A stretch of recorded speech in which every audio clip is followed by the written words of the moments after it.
Hi. Yun lang ho. Maraming salamat po.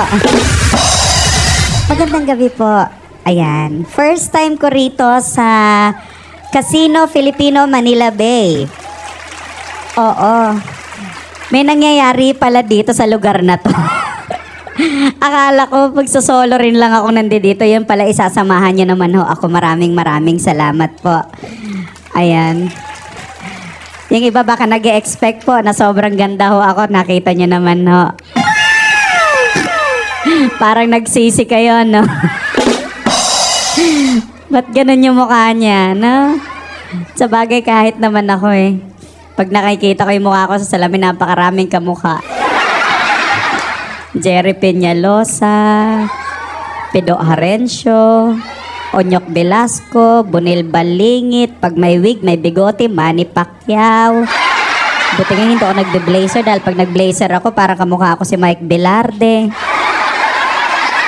May mga bago pa ngayon, Marcelito Pumoy, Bugoy Drilon. Papangit na nagiging kamukha. Tumatayo-tayo pa si mother. Tuwan-tuwa. Pero syempre, ayun ganun pa man, ngayong gabing ito ay punong-puno po tayo ng kasiyahan, awitan, at magkikwentuhan po tayo. Mas maganda ho, magkasiyahan po tayo. Tanggalin muna natin ang ating mga lungkot sa ating mga sarili para mas maganda, mas maging masaya, positibo po ang magiging araw po natin. Napakaraming magaganda, ang dami ring magaganda ang mukha, no? Oo, umuulan ng maganda at gwapo. Pero bumabaha ng pangit, oo. Lalo na sa entablado. Ako pinagtatawanan ko na lang yung kapangitan ko eh. Natanong ko nga sa magulang ko, sabi ko, Nay, bakit nga ba naman sa dinami-dami na mukha, eto na ibigay mo sa akin? Karami na ako mag-anak ko, bagang dagwapo, mitsura, mistisoy, mistisahin. Sabi ko, ba't parang ako lang na iba? Sabi ko, hindi kaya pumatol ka sa Diablo? Totoo yan, kaya minsan nagdadasal ako, sabi ko, Lord, bakit ganito maliit pa lang ako, tampulan na ako ng tukso. Lahat na lang ng panlalait, pangungutya, pang-alipusta, parang natanggap ko na. Sabi ko, Lord, ano bang pwede kong gawin? Sinasagot naman niya ako, sabi niya sa akin, who you? Sabi ko, sorry, wrong scent. Ewan ko ba? Okay lang naman sa akin. Di naman ako nagtatampo. Bakit ganito yung mukha ko? Bagkos. Sobrang proud ho ako dahil sa mga hindi po nakakaalam, eto po mukhang ito. Eto po ang naging puhunan ko dahil 4 na po ang napagtapos ko ng kolehiyo.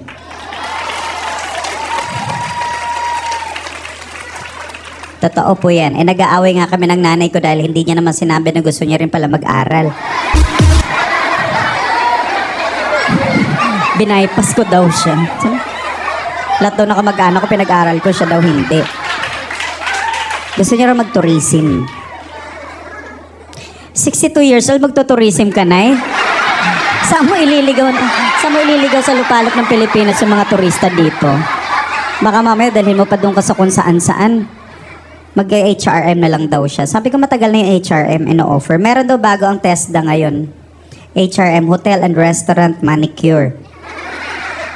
Hindi niya yata mabanggit yung cosmetology. Ewan ko dun, pero okay. Masaya naman ako kung bakit ganito aking pag- Sobrang happy. Oo. May mga taga-Samar po ba rito? Lugar po namin, isa pong island yon. Pero hindi po ako doon lumaki. May isa pa pong island sa amin. Oo. Yung island po na yon, dulong-dulo pa po ng lugar namin. Napakalayong island. Magmumotor ka, bangkang di motor. Doon ho talaga kami. Naka-isolate kami. Magkakamukha po kaming lahat.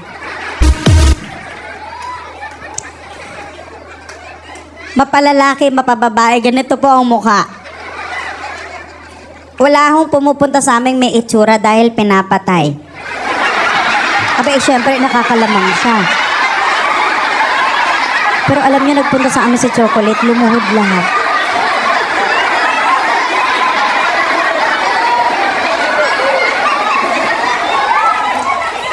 Akala siguro Panginoon nila.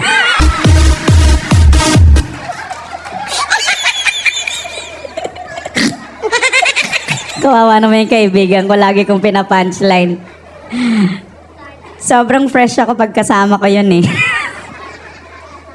Dati Thai kami nun eh. Ngayon fresh. At least kahit papano. Ayun ho, ganun ho sa amin sa Samar. Malalakas ang mga boses. Natira naman ako sa Cebu, 4 years. Early 90s. May mga Cebuano ba rito? May mga Bisaya? Napay mga Bisaya dire. Magpalakpakan nga pa mga Bisaya.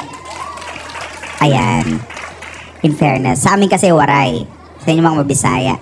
Wag ko kayo mahihiya. Kapag tinatanong po ang waray, yan po ang minsan nakaka-offend. Minsan, pag tinatanong, sino pa ang mga Bisaya? Yung iba nahihiya, baka mamaya pagtawanan kami. Hindi ho. Wag ho kayong mahihiya kapag kayo po ay Bisaya. Bagkos maging proud ho kayo. Karamihan po na sumikat sa Pilipinas ay Bisaya. Karamihan. Diba? Hindi nyo po alam. Ang nanay ni Charito Solis, Bisaya. Ang tatay ni Nida Blanca, Bisaya. Karamihan ng kamag-anak na Rico yung Bisaya. Lahat yun, patay na.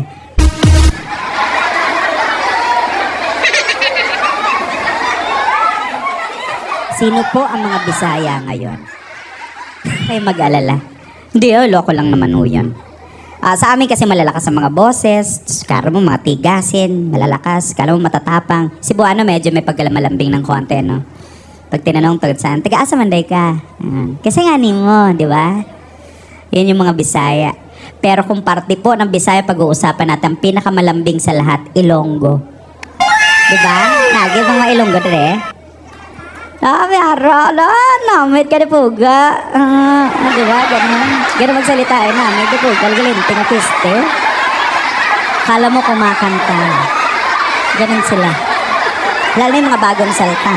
May friend po ako, kinuha kong PA. Galing ng Iloilo. Pag nagtagalog yun, Sir po, kumusta ka na? Kumain ka na ba? Ganun siya. Sabi ko, ay, ang taray oh.